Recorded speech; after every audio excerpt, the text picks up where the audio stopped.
We have, at max, I can give another 5 minutes.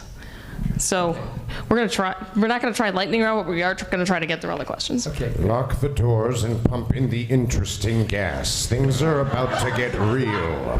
That's great. That's great. Jim heard that. Peas in July. Jim heard that somewhere. Jim Cummings heard that somewhere. Yeah. Oh, no. I'm sure he loved it. Maurice Marsh. I'm sorry. Maurice Marsh heard that. Yes. Okay. A lot of advice that I've heard is go where the work is. So with exceptions of places like LA, New York, or something like that, where do you guys find a lot of you having to go for the work? Well, these guys, you're from Canada. We both work out of Vancouver. There's a tremendous amount of work there. Okay. It's a good point, though. I mean, if you're in the middle of Nebraska, I mean, there is always work, though. Keep this in mind. You know, voiceover is not necessarily always cartoons. Commercials, you know, narrative. There's always going to be work someplace. But there are, you know, for people that are specifically interested in doing anime, well, that's going to be your Texas. I tell you what. Okay. You know, and they're cheaper. Yeah, they're cost efficient. And they actually, Funimation regularly holds auditions. They just hold open auditions like once or twice a year. But, you know, if you get that chance, and I always stress this, is like, you know, putting together a tape or putting together a demo, you kind of get one chance at a first crack. Yeah. And if you're not ready, you get thrown on the back burner and you're probably not going to be seen again. You've blown it. Yeah. So you spend your time, you spend your years, you learn your craft, you get good. You put in the 10,000 hours of practice that makes that one solo look easy. Then when they hear your stuff, they go, whoa, oh, that's really interesting. This person not only has some vocal ability, but can act. Wow.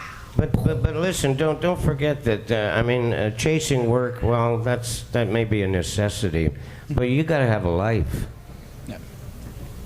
Who? You gotta now live. You tell me? You gotta live. You gotta live. You gotta live somewhere where you like to live. You know, you gotta be yourself. You gotta be a human being. And Scotty's right. I mean, there's work. You can find it.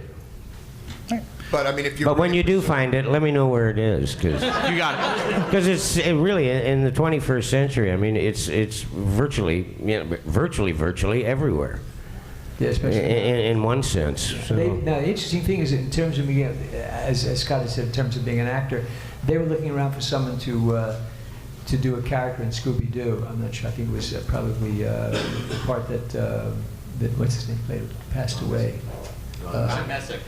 No, not Tom. Casey. Yeah, Casey. Yeah, when Yeah. Casey passed, they were looking for someone to play Shaggy. Shaggy. Yeah. And so they had everybody reading for it. They found somebody in the Midwest who did a wonderful Shaggy, and they brought him in, and he was going to start recording for the Midwest, and he did 1 or 2 shows, and they lived with it. He could not act. It was a wonderful Shaggy, but he couldn't act. Okay. And they've had to dump him, and I think Frank finally took over for him. Yeah, because you really have to get inside Shaggy to do that. It wasn't just Casey, it was really Shaggy. Right. Yeah. And that was really important. So it's not just a matter of imitating, it's a matter of getting inside that character and acting. Acting is so important. That's why I say join an improv group if you can, if it's anywhere near you. Yeah. And develop that character. Who's next? Okay, thank you.